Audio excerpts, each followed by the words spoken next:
Hi guys. So my name is Bobby. Hi, welcome back to my channel. First time I vlogged in a long time, but I have a reason, a very valid one.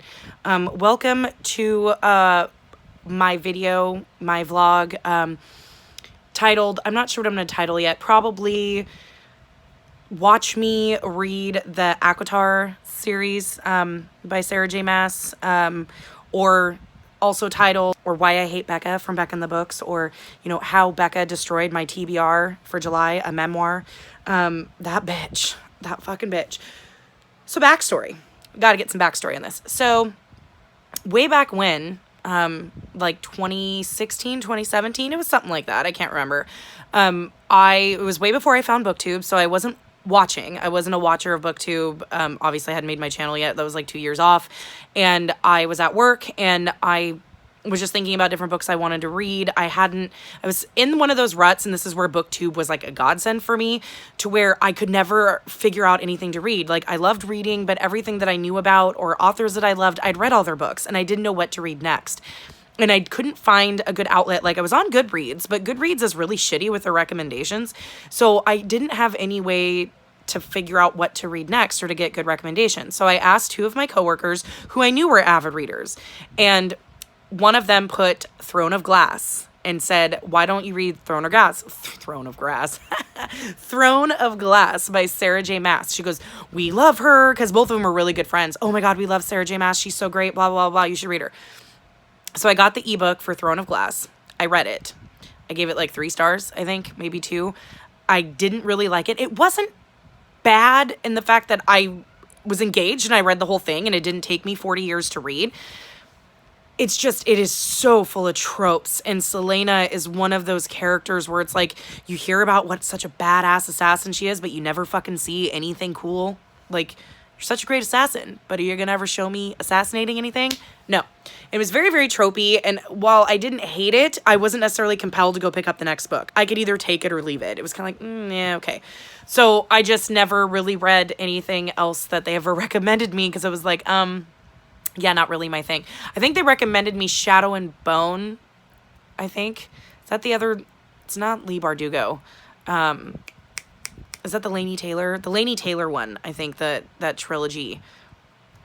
I think that's what it was. I can't remember. The one with the mask on the front. I can't remember. Anybody who likes YA would know what I'm talking about. And I never picked it up and ended up giving it back to her because I was like, I really didn't like Throne of Glass. I'm probably not going to like this one. So fast forward to like now. I've never picked up another Sarah J. Maas book, ever, because I was not a big fan of Throne of Glass, and nothing has ever really compelled me to finish the series. So I never did. Now I'm on BookTube. I watch a fuck ton of BookTube constantly. It takes up more of my time than reading, it seems like. And so enter Becca, that little twat waffle. And she, like, and I've watched her channel for well over a year, maybe 2 years. Like, I found her pretty early on. I think I found her through Cody, actually. And I've been watching Cody for quite a long time now.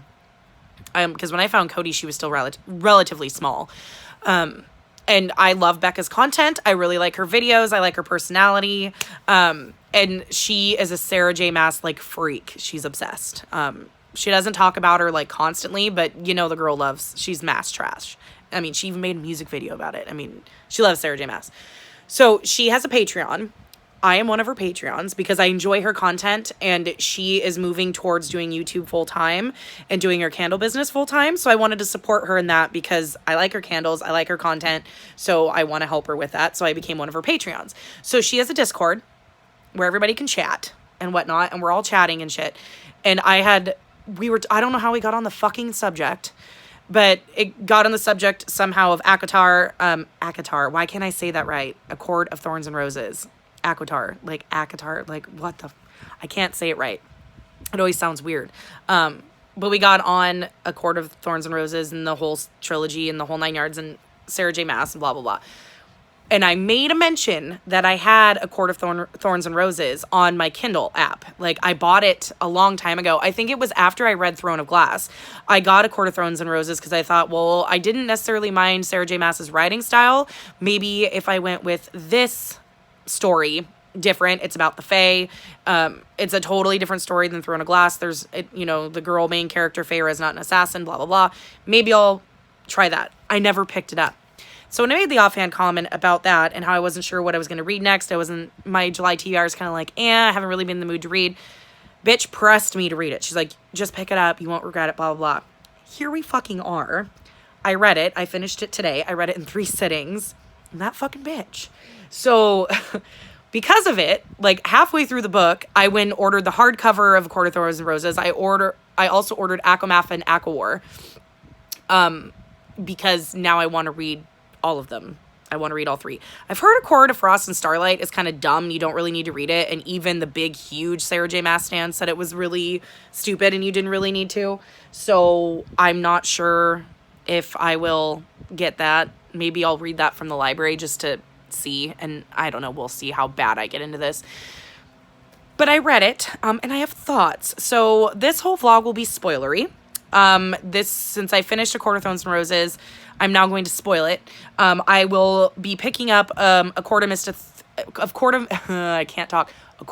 and Fury and A Court of Wings and Ruin, ACOMAF and ACOWAR. I will be picking those up next. I already have ACOMAF. I bought the books, which they won't actually be here. Well, ACOTAR and ACOWAR haven't even got a ship date, and ACOMAF has a ship date, but it won't be here until the 20th. Because I got the hardbacks, which I was going to do paperback, hoping, they would get here faster. No, that would be like 2 months, and that's not good enough for me. Whereas I figured the hardcovers could get here sooner. It's just stupid. All of this is stupid. It's stupid. Quarantine and all that shit's got me all crazed in the head to where I believe crazy Becca and get into the fairy smut. And that's exactly what this is fairy smut. And so I even went so far as because I want to start it that on my Kindle app, on my iPad, I even went and bought the fucking Kindle book for ACOMAF so I can start it today. Because I just finished ACOTAR and I want to start ACOMAF now. Like, I have to. I have to see where it's going. I'm in that. So she's totally destroyed my July TBR. July 3rd, I have finished a book. I read A Court of Thorns and Roses, which is great. But now I want to read the other 2 fucking books, and I haven't even started anything on my July TBR. I mean, that's kind of standard for me. I'm always slow as fuck to read my actual TBR, and very rarely do I ever abide by it. I don't have any buddy reads this month. I got nothing going on, so why not let Becca totally destroy my July TBR? And she has. So here we are. So now I'm going to spoil A Court of Thorns and Roses. So I have feelings. So when I started this book, I had a very, very low expectation. I knew I liked Sarah J. Maas's writing style, but when it came to the story, it was like, all right, this is going to be your typical, YA fantasy. But it's not categorized as YA. It was sold as YA, but this is definitely new adult. There are sex scenes in this book. There's 2.5-ish. There are sex scenes in the book. While they're not, super explicit, super smut graphic, they're graphic enough to where, children probably shouldn't be reading it. It's not fade to black. You see what's happening. It's on page. When I first got into the book, I was very apprehensive, I guess I would say. I kind of knew a little bit. I knew Feyre. I knew just from people talking about it because, this trilogy is technically considered old now. I think ACOWAR came out in 2018 or something like that. 2017 maybe. I can't remember. I'm pretty sure it's been out for quite a few years now. So, people have been talking about it enough to where I was spoiled. I know Feyre ends up with Rhysand. I know she doesn't stay with Tamlin. I had no idea she was with Tamlin. All you hear about is Feyre and Rhysand, blah, blah, blah, blah. Couple goals, that's all you hear about. So when I first started reading it and Feyre goes and lives with Tamlin, I was like, ooh, okay, well, something has to happen to where she ends up with Rhysand because, I didn't know she was even with Tamlin. Okay. So I started reading, and if you have lived under a rock and you don't know, A Court of Thorns and Roses is about a girl named Feyre who is mortal. She's a human. And in this world, fairies exist. And there's a border. There's a wall that separates the mortal lands from the fairy lands. It never used to be that way. They all used to mingle together. The fairies were always very brutal. The humans were their slaves. There was a huge war 1,000 years ago, something like that, to where they signed a treaty where they kind of stay out of each other's business. The fae stay on one side of the wall. The humans stay on the other side of the wall. Feyre her family used to be really wealthy. Her dad wasn't good with their money. They're now very, very poor, and she hunts to feed her dad and her 2 sisters. Her mom passed away when she was 10, so it's just her 2 sisters, her and her dad. Her dad is crippled, is the way she describes it. His knee is severely damaged because his creditors came after him kind of mob style and beat the shit out of him and totally shattered his knee to where he can't really work or do anything. So she does everything for the family. She cuts all the wood. She hunts for their food. Like, it's wintertime. They're, damn near starving, and she's out hunting in the woods, and she sees a deer, so she's going to shoot it. She has bows and arrows, and she has one arrow that is made out of ash wood, which she knows hurts fairies, just in case she runs into anything, and she knows sometimes fairies can disguise themselves as wolves, and she sees a wolf going after the deer that she wants to shoot.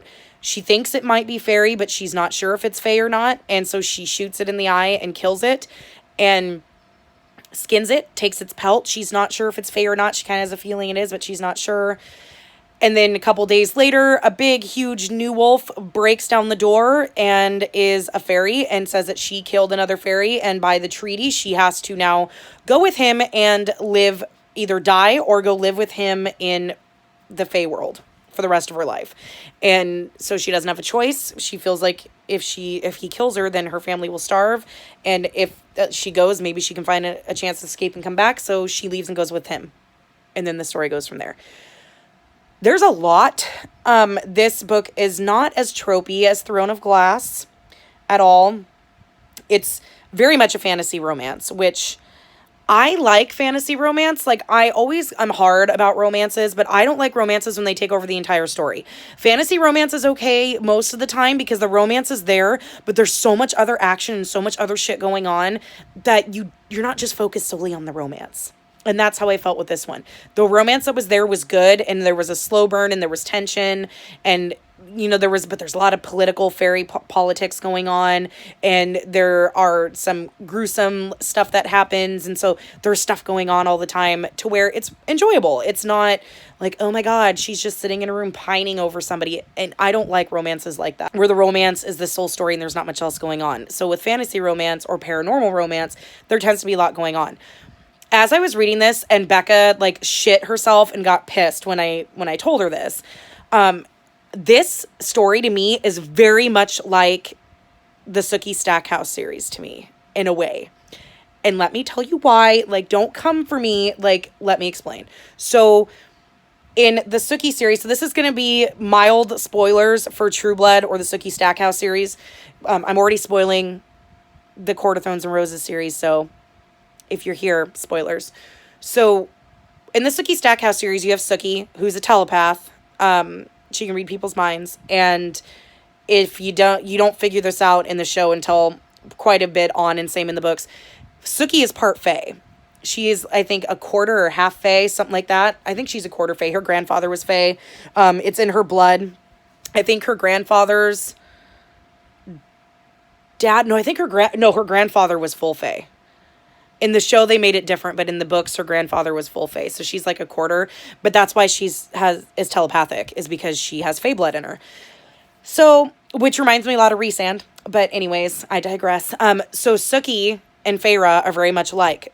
They're both special girls. Feyre's not as special as Sookie, because Sookie already has a power. Feyre does not. Feyre's just a basic bitch human, but both of them are intrigued by the other world. Sookie by vampires and all that shit. Feyre by the fairies. They're both very interested and intrigued by the other worlds. Sookie is more of a dumb bitch than Feyre is, but Feyre does some of that stubborn, I don't care if you're being nice to me shit that Sookie also does, but Feyre isn't as annoying in it as Sookie is. I did have little feelings that Feyre is going to do the dumb bitch shit where she's going to be like, oh, that bitch is going to try to escape even though he told her not to. She didn't. Ish. I mean, she was tricked at one point, so that's a little different, but it was different. It's different. But there's the similarities in which Sookie's first with Bill. Feyre's first with Tamlin. Tamlin and Bill are very much alike. They're both tortured. They both hate what they are and what they've done. Bill hates being a vampire. He hates that he's murdered and killed tons of humans because he's vampire. It's almost like Angel and Buffy, where Angel has the soul. In Sookie's vampires, all of them know and are aware of what they're doing. They just don't give a fuck. Bill gives a fuck. He does not like that he kills or has had to kill. He's trying to mainstream. He doesn't want to hurt humans. Da-da-da-da-da. He's a very tortured soul. Hates what's been done to him. All that kind of shit. Tamlin's the same way. He's a High Lord in the Fairy Kingdom. He's the High Lord of the Spring Court. He was in the war against humans, or his dad was. They were very brutal. He has killed many humans in very brutal ways. He doesn't like that he's done that. He doesn't believe humans should be slaves. He thinks they should be equals or kind of live on their own, like very much like Bill is, but with vampires. Like they're very, very similar. They're both dark and brooding. Well, I guess Tamlin isn't dark and brooding. He has blonde hair, but even still, they're both very brooding. They're both very handsome. They're both very aloof. They're both very kind of like blasé in and how much they care about Sookie and Feyre. It's very, very paralleled. I could totally see the parallels between both stories. And and they both do a huge fuck up. They both lie about why they're with them. Tamlin lied about why Feyre was there. Bill lied to Sookie about why he first, came in contact with her, came to find her, whatever. Very much the same. Bill's betrayal was a little bit different, but there was still a betrayal. I haven't gotten to the Tamlin's actual betrayal yet. I believe it's in A Court of Mist and Fury, because everything he did in A Court of Thorns and Roses, I mean, she's still with him, so it's obviously not that bad. The big thing he does must be in book 2. From reading the synopsis, I kind of have a feeling of what it might be, because it sounds like he's going to get very, very possessive and controlling. Bill also did the same fucking thing, very controlling and possessive, and nobody can look at you or do anything. Feyre and Sookie are very much like, well, fuck you, I'm gonna do what I want. So, parallels. Now, when it comes to the extra, Rhysand and Eric, they're both the fucking same. They're both dark bad boys with a dark past, but they like that they're bad boys. They both secretly help the heroines without them knowing, or doing it without giving a reason why. Like, I don't like you, I hate you, like, you're still a stupid human, but I'm gonna help you because I'm intrigued by you. Both Rhysand and Eric are the exact same way in that respect to Feyre and Sookie. Fight me. Like, it's the same kind of parallel. They're both the same. Rhysand and Eric, Bill and Tamlin, Feyre and Sookie. Hey, editing me here to say, now while I still think in ACOTAR, the Sookie, Feyre, Bill, like the whole True Blood comparison was very fitting for ACOTAR. Now when you get into ACOMAF, it gets a little bit different. Like, there is no mating bond between Sookie and Eric. It's nothing like that. Excuse me. Eric was way more of a dick because he didn't care. I mean, he cared, but he didn't care. It's a lot different once you get further in, but the parallels were definitely there in book 1. So I will give a caveat to Becca where it was there in book 1, but once you get into ACOMAF, it's not so much. I'm pretty sure I don't mention that again, but I needed to insert that here. So, after my little rant, back to your regularly scheduled programming. Tell me I'm wrong. Like, it is so, like, and I could totally see that. Like, in Feyre's trials underneath the mountain and stuff, where Rhysand was helping her the entire fucking time, that Eric does the exact same shit for Sookie multiple times throughout the series before they actually get together. In this book, in the series, I know Feyre ends up with Rhysand, which means Tamlin's gonna do a fuck up, just like Bill did, where they're gonna dump them, like they do, and then go to the dark, brooding bad boy who's really hot and mysterious, but also super sexy. That's exactly what fucking happens in the Sookie books. Like, Sookie leaves Bill for Eric. She ends up with Eric through the entirety of the series until the end, where the author fucked up the ending. I know Feyre ends up with Rhysand, so it's the same fucking thing. It's the same story. I love the Sookie story. I don't mind that triangle because it was very dramatic and all the shit that happened. I'm totally invested in this fucking Faye story. And the smut is really good. And it's all fucking Becca's fault. And there goes my July TBR. But fight me on that. Tell me that you don't, if you've read both, or if you've at least watched True Blood and have read A Court of Thorns and Roses, tell me I'm not wrong. Like, how did nobody else see this parallel before? Like, I think, because Becca has started the books, but she's only read through book 4. I think once Becca watches True Blood, she'll see it. I think she'll see it way more then, because the betrayal that Bill does in the show is the same as the books, but then he kind of goes down a darker path in the show. So we'll see. I'm curious to see what Becca thinks about that when, in 5 years when she finally gets to it. Since I'm reading all the stuff that she's forcing me to read, but that bitch won't read she hasn't read anything yet I've told her to read. Well, no, she did read Sookie, and I did push her to go on, and she did read the first 4, so I guess I will give her that. But still, she still hasn't read Red Sister, and I will berate that girl till the day she dies, till she fucking reads that book. But knowing Becca, I think she's gonna, out of spite, not read it forever just because I keep telling her to. That would not surprise me. But I loved A Court of Thorns and Roses. I gave it 5 stars because I thoroughly enjoyed myself. Was it the best thing I've ever read? No. Was it fun and entertaining? Abso-fucking-lutely.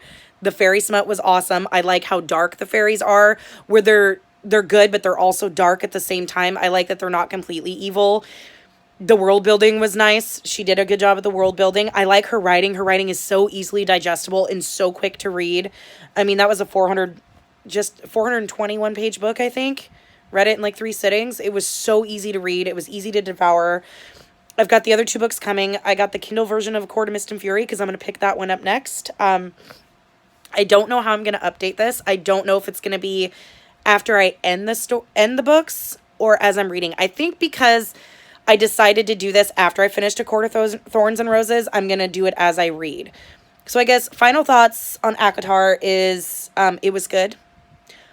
I liked Tamlin to begin with, but it was the same token in the Sookie series. I loved Bill to start with, and I hated Eric.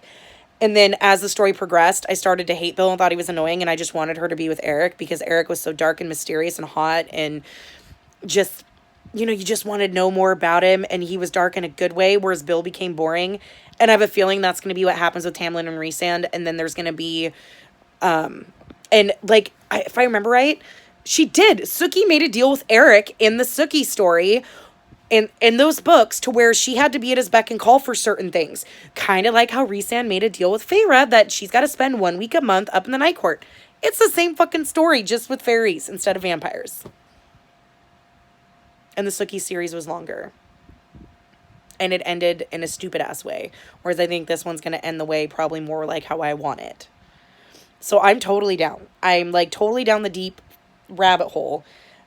Becca already ordered me another fairy smut book that she liked. She's got another recommendation and done. Like, this July TBR is just fucked. It's totally fucked. But I'm kind of fine with it because it's making me want to just sit and read. Like, I don't really want to do anything else. And that's the point, right? So I guess I could thank her. But I'm also going to say I hate her because she's just totally thrown my reading for a loop now. And it's going to be hard when this is done because then now what am I going to read? So I think I'm going to pick up A Court of Mist and Fury after I get this video edited and set to record. Don't know how long this is going to take. I would figure I'm on vacation next week and it's my birthday week. I don't really have any plans, but it shouldn't take me long to read these books. Hopefully I can get them done by the end of next week. We'll see how this goes. Either way, I'm excited for it. But I liked A Court of Thorns and Roses. I really like Lucian. Lucian is the comedic relief. He's the Pam of the book, like where he just throws jibes in now and again. I really enjoy him. Tamlin at first, like, I like him, but the second Rhysand was more in there, I understand why everybody loves him. I really do, because I was just like, ooh, you're the Eric. You're the Eric, and Eric is my bae from that series. The show, like, Alexander Skarsgård played him perfect, and he's perfection. So, yeah, I need to keep reading, but I liked it. Yeah, what is happening? So I don't know if I'll ever go back and finish Throne of Glass because I don't think, I don't know if I could now. When everybody keeps telling you that, oh, it gets good, but not until book 4. I don't want to read 2 more books to get to the good book. Like, you know, and I wasn't that big of a fan of Selena. She kind of drove me nuts. But we'll see. This is a 24-minute intro clip. Okay, I will be updating you, I guess, as I have thoughts on A Court of Mist and Fury. What is even happening right now? Okay, this lighting is pure shit because the lighting in my room is just always pure shit, and I'm laying in bed reading. It's like 8:30 at night. I have to work tomorrow. Tomorrow's 4th of July. Last day after work, and then I'm on vacation for a week. But anyways, update. I'm reading ACOMAF, Court of Mist and Fury. Just getting ready to start chapter 5. Rhysand just showed up. So thoughts. So far, Tamlin's kind of turning into a possessive asshole a little bit. Like, he hasn't really shown much of the whole possession thing, but it's the trauma and like the I don't want anything to happen to you because of everything that happened to you, like in the first book. And like, I get that to a degree, and his past and like what had happened to his family, like I understand it somewhat. The problem is he doesn't see what's going on with Feyre. And at first I was like, oh my God, bitch, get over it. Like, stop talking about, like, you know, you had to kill 2 innocent Fae. Okay, but you saved the entire land, and you saved Tamlin, who you're in love with, and you saved yourself. Like, you figured it out. Like, part of me was like, oh, why does she keep focusing on this? And then she's having the nightmares, and then the wedding, and with that hideous fucking dress. Like, no wonder. But when she has the full-blown panic attack in the middle of the aisle, she's walking down the aisle and she sees the red rose petals and she equates it to the blood from killing those fae and stuff like that. Then I was like, okay, I was being too much of a, you know, salty bitch when it came to her. She obviously has full PTSD, and it's very evident. The nightmares she's having every night, the way she feels like shit for surviving, and even though she technically didn't survive, she died. Her neck was broken and the High Lords brought her back and made her High Fae. But even still, the survivor's guilt, the shit she had to do, like even the tasks themselves and how horrible they were on her, and remembering that, and then having to kill those 2 innocent Fae in order to help break the curse and do the whole shit. Like, she has severe PTSD. I don't like the whole constant, I shouldn't live, I shouldn't be here. And I understand that's part of the process and part of people who have PTSD, especially ones with survivor's guilt. And I get it. But it was just like, I want her to be okay. Like, I want her to feel okay and know that not necessarily it's for the greater good, but what she did was for the greater good. And yeah, 2 people died that shouldn't have had to die. But it's just hard. And I think Sarah J. Maas is doing a good job showing her PTSD, like the panic attack that she has, that it seems real. Like, people have dealt with that. Like, I've never had one that severe. Mine usually aren't like what she's describing. My panic attacks usually come with spiraling thoughts. It's not I don't really have a very big physical reaction. Mine's more of a mental one. But anyways, I digress. So Rhysand shows up to rescue her, or to take her away. I mean, obviously that's why he's there. I mean, he hasn't said that yet. It's beginning of chapter 5. So I'm like, 43 pages in. But it's obvious he's there to save her, pretty much, because they obviously have a bond. Like, he can literally tickle her a little bit and call her to him. And part of that is the tattoo, yes, but I think it's more than that, because I know they end up together in the end. So I think it's more than that. It might be the mate bond, whatever. It's obviously more than that. But I think with that, and like the tattoo of the eye on her hand and stuff like that, I think he could feel her and feel her distress. And I know you got to know that he knows that that's when she's supposed to get married. Like, even though they're not involved and they haven't seen each other since the mountain, you got to know he knows what day it is. And I think feeling her panic, he probably tapped into her just so he could see and to be able to feel her panic and distress. That's why he showed up just then. It's like the perfect timing. It's not coincidence why he showed up. And he's probably going to take her away. And he actually seems to listen or be more in tune to her, whereas Tamlin is very much an alpha male. He's very much doing well, I'm going to protect you and blah, blah, blah, which I'm not usually a huge fan of alpha males. There's only certain instances where it doesn't bother me. This one is kind of the typical one, kind of like how Bill was, where it's like, I don't care what you say, like, I'm just going to be here to protect you, and there's nothing you can do about it. That doesn't usually jive well with me, and I don't think it's going to jive with Feyre, so this will be interesting, but that's my little update. I apologize, Feyre, for thinking you were just being a whiny bitch. You obviously have PTSD. Still, like, I'm glad Rhysand finally showed up, because, yeah, he's more interesting. I understand why everybody loves him. I do. I even looked up some fan art, and the fan art has him pretty freaking attractive. So, anyways, I had to get up to turn my light on because I'm reading on my tablet, so I don't need the light on to read. And I need to go to bed within an hour because I do have to work in the morning.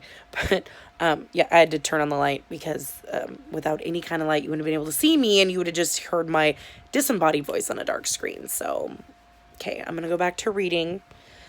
Probably won't get much reading done tomorrow since it's the 4th of July. But I plan to breeze through these books pretty quick. But I'm going to get back to it because Rhysand is here now. So, gotta go check out Mr. Violet Eyes and thank him for rescuing Feyre, because this girl obviously either doesn't want to get married or is having doubts or something's going on. Like, shit's not being addressed, and that's partly Tamlin's fault. So I'm going to get back to it. I will talk to you guys later. Good morning. So quickly, because my husband's only gone for like 5-10 minutes. Yeah, okay, so it's July 6th now. So I think the last update I did was July 3rd. So July 4th, I didn't read anything at all because it was the 4th of July. We were with family, we were doing all that stuff. Yesterday, we get home from my mom's yesterday, and I read 211 pages of A Court of Mist and Fury yesterday. I haven't read that much in a day since I read The Savior's Champion, where I just binged that book. I think it was in 2 days, and that's like a 500-some page book. I think I read it over 2 days. And holy shit, I'm in love with Rhysand, just like everybody else is. I want to smack Feyre upside the head. I do not understand why she can't see that they're bonded, and it's obviously a mate bond. Like, it hasn't said that in the book yet, but I'm pretty damn sure it's a mate bond, and Rhysand's known since probably when he met her. I just need Feyre to figure it out. She needs to fucking figure it out. Like, it's driving me nuts. Like, the tension is amazing, and I always love sexual tension and, like, slow burns in books and stuff like that, but at this point, it's like, oh my god, and they keep flirting, and it just whoosh, right over her fucking head. Like, the shit he says, the stuff that's slowly being revealed as... because a couple of times he's let her inside his mind so that she can see certain memories. And girl, how the fuck do you not know? First of all, that you guys are mate bonded, and second of all, that he loves you. Like, what? Hello? And I mean, she's pretty much officially left Tamlin in the Spring Court. Like, that happened shortly after I started reading yesterday, and now I'm 330 pages in, and when I started reading yesterday, I was on page 116. So I've read over 200 pages. It was just, oh my god, she needs to fucking figure it out. I love the Night Court. I love Cassian and Azriel and Mor, and Amryn scares me a little. But it's so fun. So fun. But it's just like, I want them to hurry up and, like, I want her to figure it out. I'm so impatient. She needs to figure it out.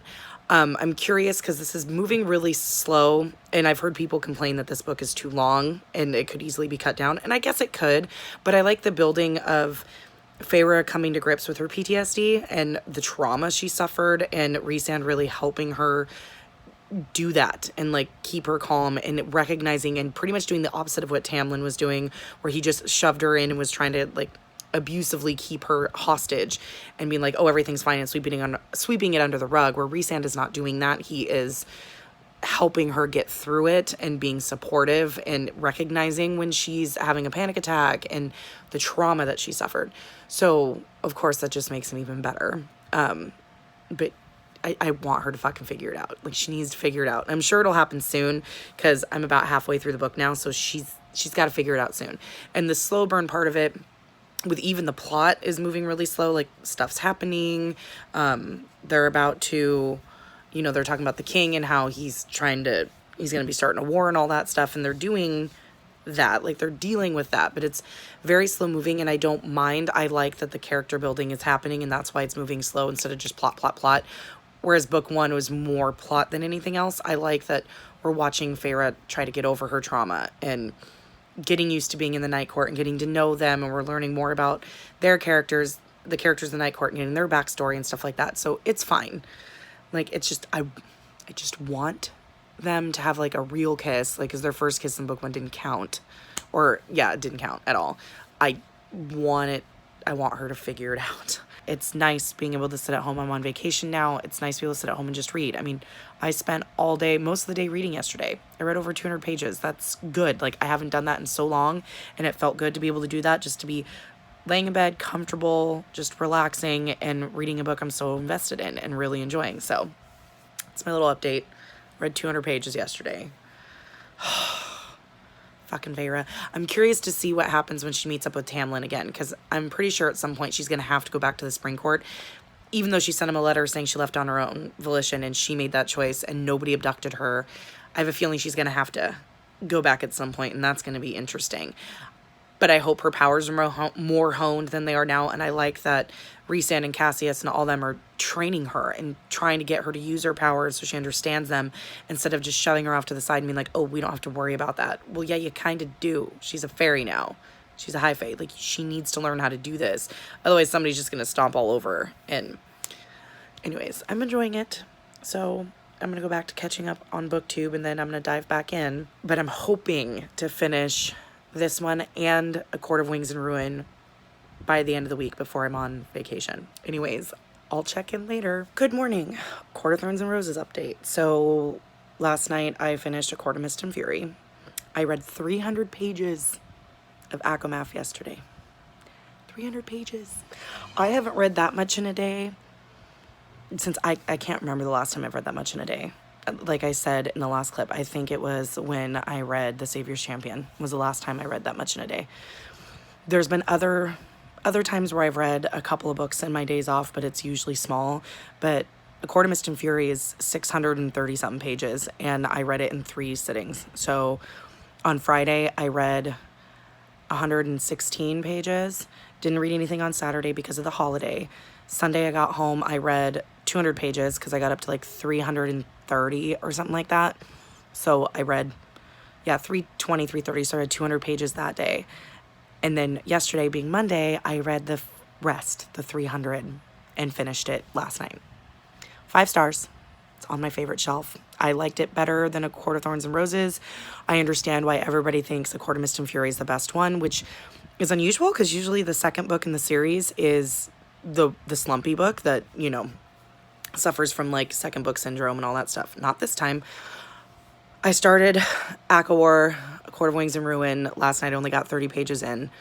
I was kind of read out. Like, I had read so much yesterday that I was just kind of like, bleh.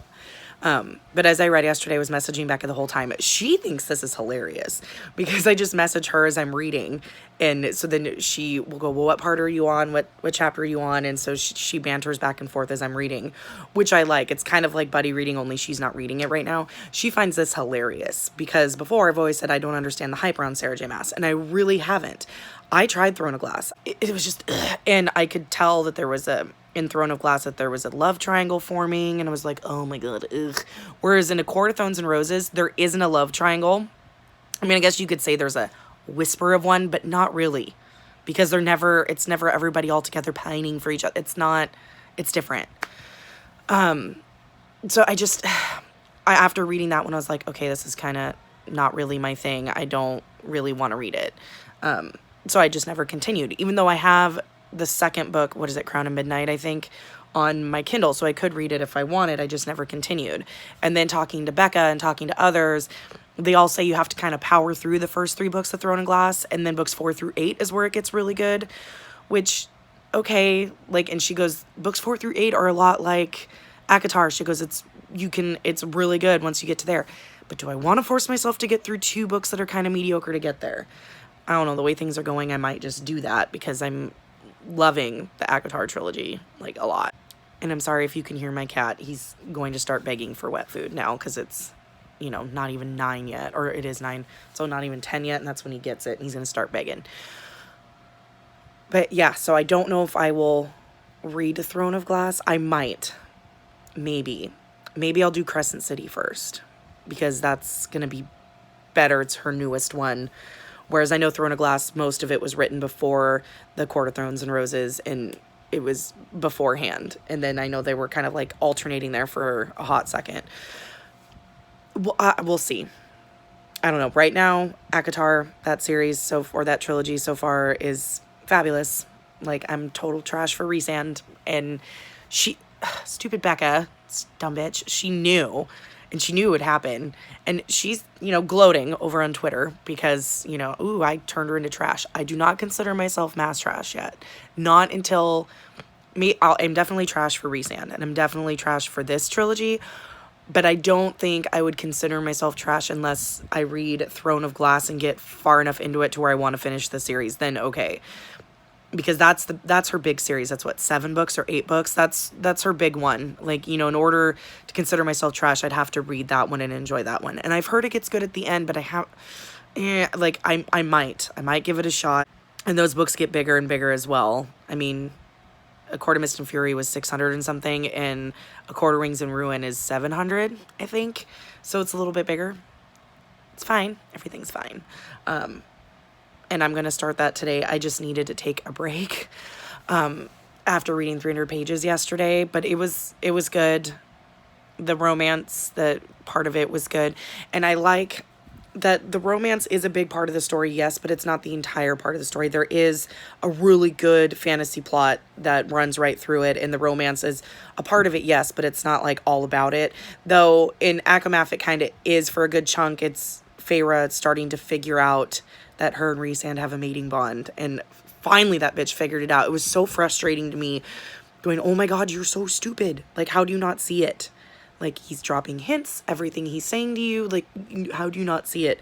Everybody else around you can see it, but you can't. And the ending was kind of like, whoa, of that book was kind of like, holy fuck. And now her sisters are fairies, and it's, yeah, that was kind of insane. So I started A Court of Rings and Ruin, and I'm in the very beginning, and she's back in the Spring Court, and I can't stand it because I miss Rhysand and Cassius and Azriel and Mor, and I miss, and Amren, I miss all of them. I want to be back there in the group. I want to be there. And I don't want to be in the Spring Court, though I love Lucien. I do love Lucien. He's kind of like that sweet cinnamon roll that just is not with the right people. Like, I like him. I mean, he didn't try to help Feyre when she was in the Spring Court because he didn't want to go against Tamlin. But at the same time, like, I think he's more with it than Tamlin is. Like, he understands more, and I think he can see through her ruse just a little bit. And I love that Alice can see through it. Alice can totally see through it. And even though Feyre won't admit it and Alice can see through it, I'm like, ooh, we love Alice. But like she said, she goes, as long as you don't hurt me or my boys, I don't care. And I don't think Feyre really wants to hurt a whole bunch of people. She just wants to get back at Tamlin for the shit he did in aligning with the King of Hybern. Like, really, you, like, the possessiveness and the abusiveness and like the possessiveness, like that whole part, like, well, I possess you and you're supposed to be mine. You don't even, okay, like, I understand you guys were to get married and you were in love and shit, but you don't have the mate bond, which I guess you don't have to be married in the Fae world and stuff, but it's a big bonus, and I know it's rare for people to find their mate. But when they sat there in the king's throne room or whatever, and it was obvious that her and Rhysand have the mate bond, which is so rare, and all that shit, then it's like, why are you still trying to fight that? And when she says, oh, no, it's, oh, please break it. It needs to be broken. You know that can't be broken. All they broke was the bargain, which didn't even matter because they're mate bonded anyways. It's just, Tamlin frustrates me because I think he could be a good man. I think he could be good for somebody. He just needs to let go of that possessiveness. And if he can't, then that just means he has an abusive personality and he can't be with anyone. So, and that frustrates the fuck out of me that she has to put up with it, and he keeps wanting to sleep with her and she's pushing it off. And Feyre's doing pretty good holding her own. I mean, being like a fox in the hen house. She's doing a good job, but I'm not very far into it yet, so we'll see how it goes. This fatty is begging for food, so he's gonna sit here and be all sweet and nice. Huh, Hermie? Hermie, you're so fat. You're so fat. But anyways, I guess I should go feed my cats so he stops bothering me. I'm having my coffee. I'm going to play some song pop and catch up on that. Probably take a shower or something like that, and then kind of settle into this permanent ass spot on my bed and start reading more of A Court of Rings and Ruin and blowing up Becca all day as I read, because that's been my MO for the past 3 or 4 days, and she's really proud of her fucking self. Though I guess I have to thank Becca, though I'm still not wanting to, because my reading hasn't been good at all since March, and most of it's because of how busy I've been, all the COVID shit, and being just overwhelmed and drained and having to deal with all these nasty people at work and all that stuff, and just being stressed out about everything. And so my reading hasn't been good at all. And then, you know, this happens. So it's to the point where I've read so much. I mean, I read 600 pages in 3 days. It's to the point where it's, or actually, yeah, 3 days. So I guess I should be grateful because it's kickstarted my reading to where it's July 6th, 7th. And I've already finished 2 books in the month of July, which I haven't done that in a long time. And I'm getting ready to start another one. And they were big ones. A Court of Thorns and Roses is over 400 pages. A Court of Mist and Fury is 630 and this one's 700. So by the time I finish this one, I will have already read over 1,000 pages in the first week of July, which is insane. Like, I haven't done that in a long time. It's like kickstarted my reading. Even if I'm just reading Sarah J. Maas and I don't really go and pick up anything else, the fact that she's kickstarted my reading like this, I guess I should thank the dumb bitch, but I'm probably not gonna because I'm a stubborn asshole. And yeah, so I'm probably not gonna yet. Though she knows and she's gloating. But yeah, I'm gonna go finish my coffee, finish playing my game, go take a shower, and then I think I'm going to settle in and read A Court of Wings and Ruin. Matt is at work today, so I can update as much as I want. It'll probably be a little better than it was for A Court of Mist and Fury. I mean, while I read A Court of Mist and Fury, like, we were home for a good chunk of it, except for the 4th of July, but Matt was home for 3 solid days. He was home Saturday, Sunday, Monday, so I don't like updating or filming when he's in the house. I don't mind if my children are, but I struggle when he is for some reason, even though he's totally supportive and never makes fun of me. It's just weird. But hopefully I can update the most for this one. I've heard this one is not nearly as good as the other 2. It's like, they're all good, but you know, ACOTAR is considered like the weakest of the 3. We'll see. As long, I know that she doesn't like to kill her babies, so I know everybody is going to survive. I know that she always likes to wrap up her endings in a nice little bow, which I guess is fine. I mean, I didn't go into these expecting J. Kristoff. Like, this, Sarah J. Maas is known for writing a fantasy, new adult fantasy romances, pretty much, where the fantasy world is always really good, but there's always a big romance in it, which is fine. Like, I do like that stuff. I love the Sookie Stackhouse series, which is total trash. So, like, this is nice to kind of get the palate cleansing where I'm reading a lot and enjoying what I'm reading and totally invested into the romance. I guess when I say I never liked romance, like, I feel like I'm eating my words and being a hypocrite, but with romance, I don't like regular romance books. Like, I would never read, like, Tessa Dare or anything like that where it's just straight romance. That's the plot, is the romance. I don't mind romance in books as long as it's not the entire focus like an actual romance book is. I like it. Like, I loved the romances in the Nevernight trilogy, and those romances were messy and dark, but I totally shipped them. You know, like, I like those where there's a nice plot that goes with it, where the plot is the main focus, but you do have the romance that's in there as well. And this is good too. I'm fine. Rhysand is a god.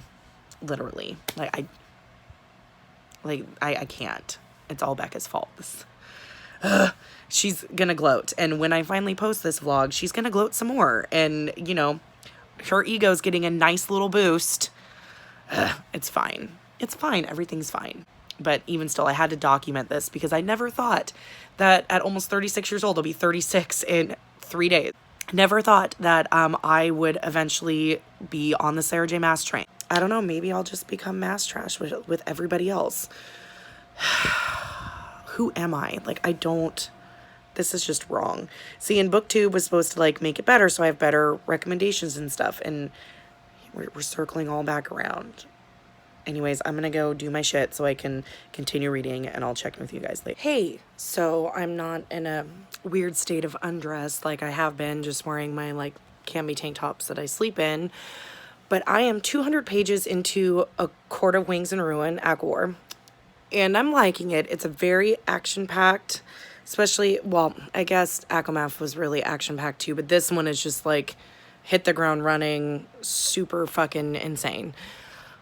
I'm liking it. It's different now that everything's kind of changed, and it's a whole bunch of setup, because obviously they're all going to go to war, and this is all set up for the war, and it's very obvious that that's what this is. It's just set up for the war. So I don't know how I feel yet. I'm invested, but I think I'm just, like, I've read too much. I figured out I've read 700 pages in the last 3 days, so including today, because I've read 200 pages today, because I started ACOTAR this morning. read 200 pages this morning, I read 300 pages yesterday, and 200 pages the day before. So yeah, I've read like 700 pages in the past 3 days, and that's a lot, more than I'm used to doing. But I'm really invested, so I want to keep reading. But I'm trying to think, like, nothing exciting is really happening. I mean, it's all just building up to the war. Feyre's finally back with Rhysand. It's nice that she's back with Rhys, and to see them kind of interact together now that they're actually together, and got out of the Spring Court, and Lucien's with them now, which I find really interesting. And he apparently is the mate of Elaine. We'll see how that works out, because Elaine is in complete denial about being High Fae now. Nesta is really interesting. She's like even more bitter, if that's humanly possible.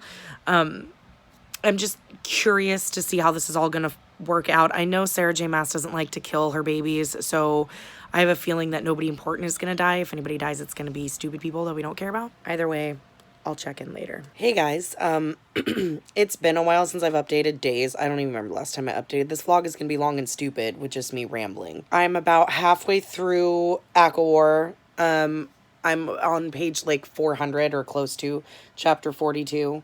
So, which is, that's just more than halfway, because there's 699 pages in this book. So, just more than halfway.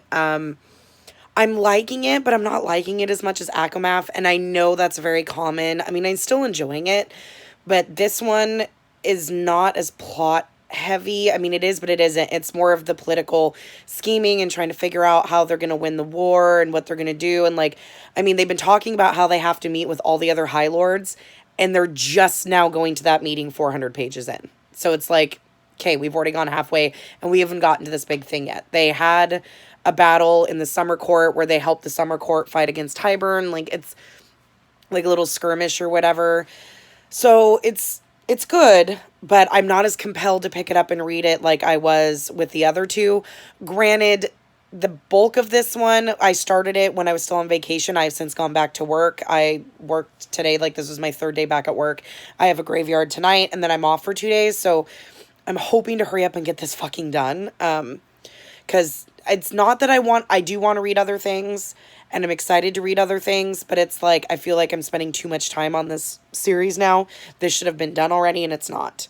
And I like it, but then there's the part of me like where I don't want it to be done. And I know nobody's going to die. That's important. So, or important that's like main characters that are good characters. I'm assuming like bad characters are going to die, but I doubt, like, I know nobody of the main group is going to die, because Sarah J. Maas does not like to kill her characters at all. So, you know, there's no reason for me to be like anxious or whatever about the war, because nobody's going to die. Oh, wait, no, I heard that one of the main characters dies, and then it's like the resurrection trope where they die and then are immediately resurrected. So that's whatever. I hate that trope usually, unless it's done really, really well, which is rare. So yeah, I'm just laying in bed reading. We'll see how this goes.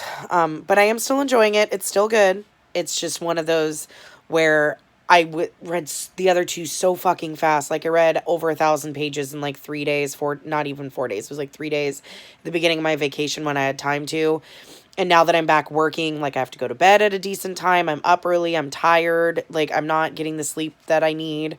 So it's harder to be more motivated, because in my elderly age of 36, when I'm tired and I read, I fall asleep. Like, I can't stay up all night reading like I used to. Like, I will fall asleep. So that's my little update that was really nothing. They're about to go to the meeting with all the other High Lords. The war is getting ready to start. It was a little odd having Feyre give Rhys a blowjob in the tent while there's people dying outside around them in the camp, like trying to be healed, people dying and injured. Yet, you know, it's important for her to give Rhys a blowjob, because you got to throw in the smut when you can. Doesn't matter if you're at war, you got to get that Rhys stick. I mean, that kind of was like, okay, all right.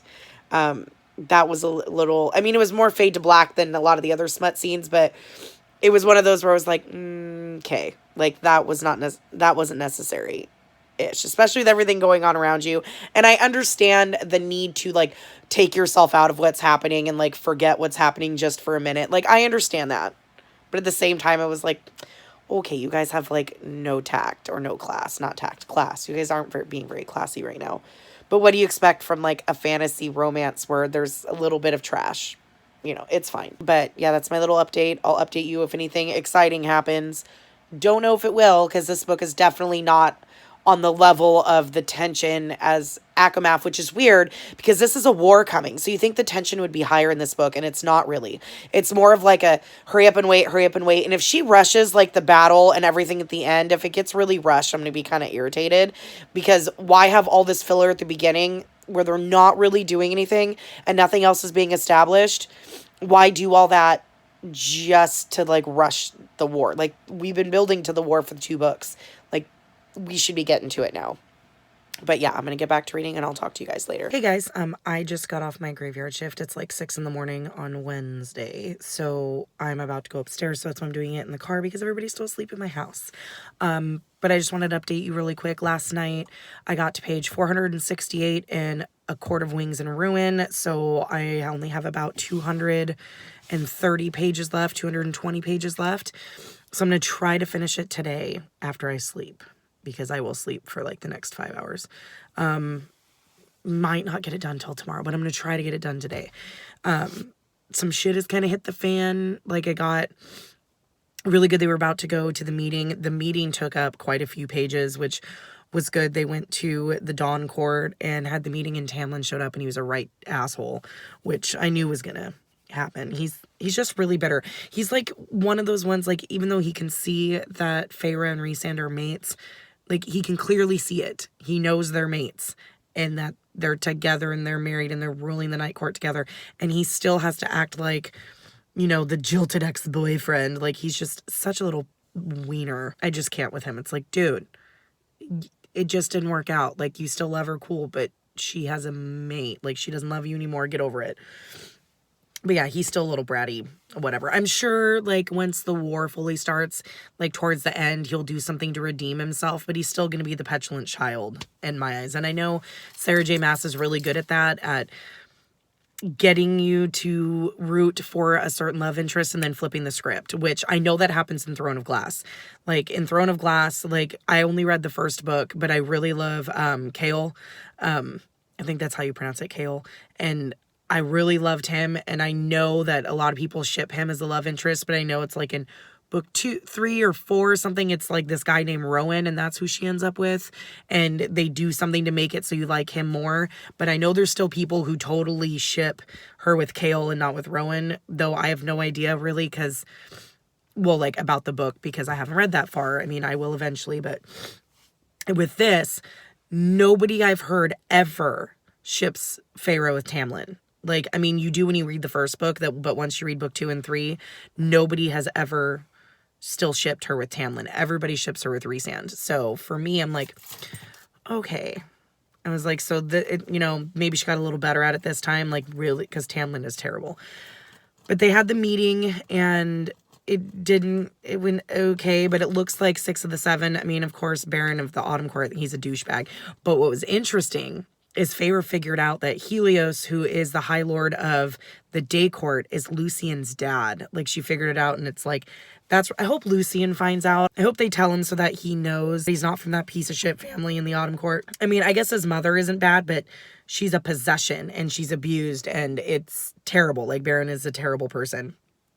So I really hope that they tell Lucien that Helios is his dad, so that, you know, that he's the heir to the Day Court, you know, because it would just be better. But I think that would be better for Lucien to know that his piece of shit dad and his brothers and how awful they are, the reason he's different is because he is from a different court, that his dad is the Day Court High Lord, and that, you know, he is the only heir because Helios has no other children and isn't mated or married. So he is the heir. Like, I mean, I really, really hope they tell Lucien. We'll see. Because if they drop that nugget and then never address it again, I'm going to be pissed. But right where I stopped last night, Nesta was feeling really weird. Like, she goes, something's off, something's wrong. And, you know, Feyre and Cassian, like, you know, were like, what the fuck? So Cassian, Asriel, and Rhysand just winnowed off, disappeared, went to go check on the Night Court. Everybody's fine. Elaine's fine. Amren's fine. Nobody's breached the walls. Everything's fine.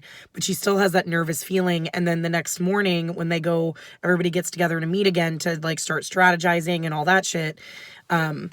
She immediately like almost faints and looks like, and she starts vomiting and like freaks out.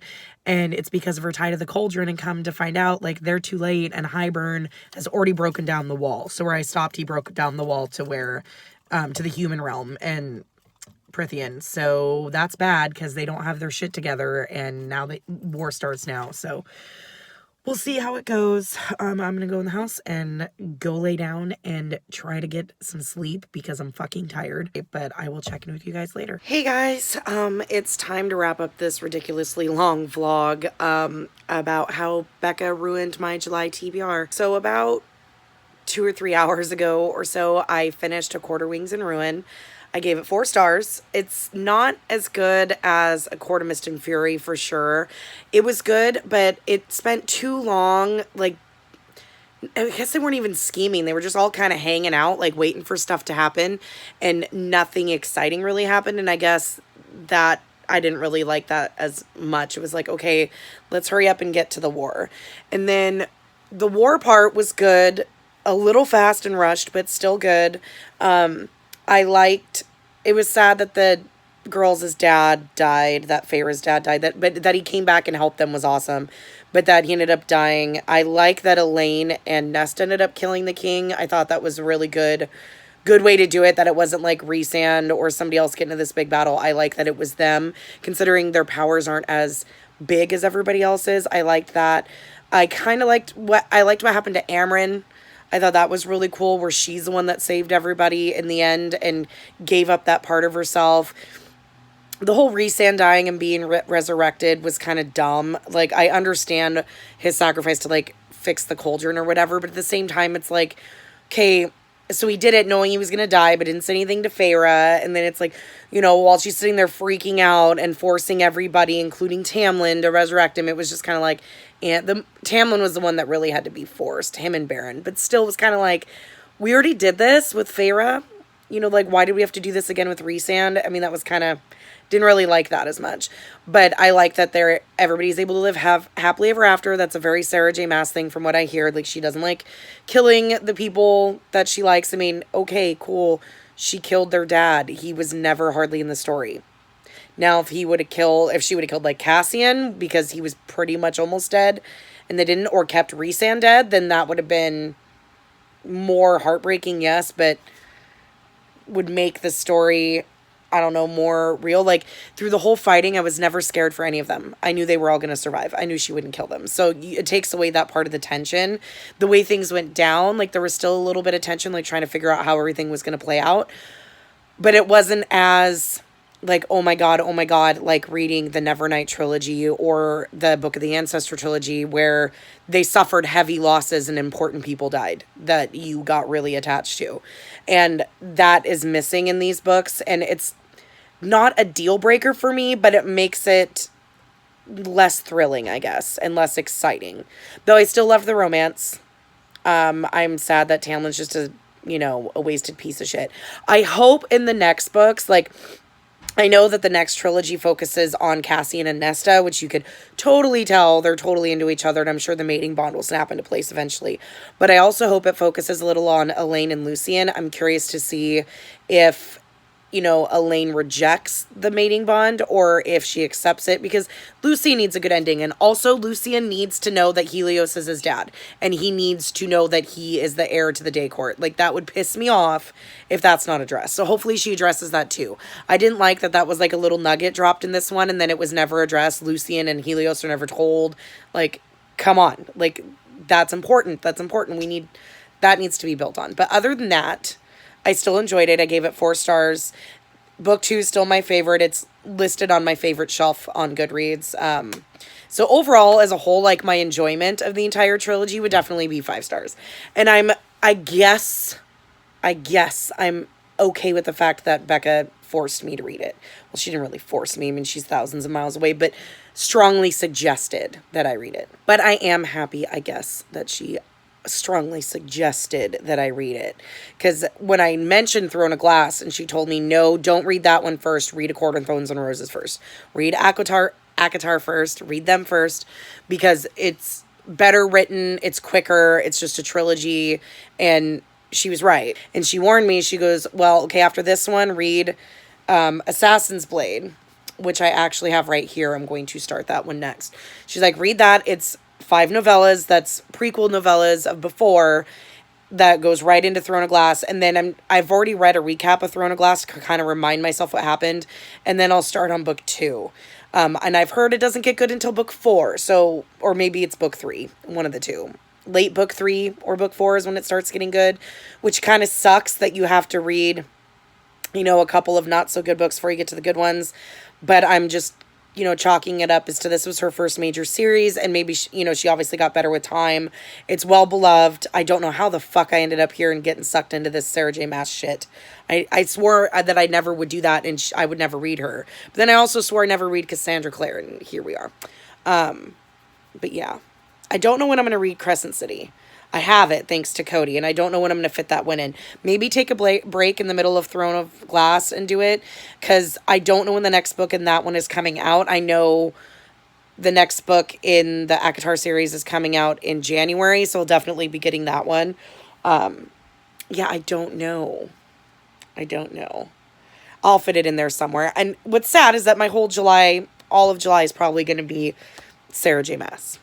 And I'm probably going to read Fortuna Sworn at some point too. It's going to be all Becca's fault. The month of July apparently is Becca month. And all of her trashy Sarah J. Maas Faye recommendations, apparently. Because now I'm kind of sucked into the hole and I want to still keep reading it. And nothing else sounds appealing but reading that. So I guess that's where we're headed. But thanks if you made it this far and stayed through all this. I know this is going to be a long ass fucking vlog. I haven't even started to edit it yet. Thanks for sticking around if you did. It was full of spoilers. I'm sure I said that in the beginning clip. I really hope I did. And fuck you, Becca, for destroying my July TBR. I hate you. But not really. But I do hate you because now that's all I can focus on. And now when I've gotten on the scent of something, now I'm just going to be like, and I'm going to want to read all of it and then just be all depressed and sad when it's over. But yeah.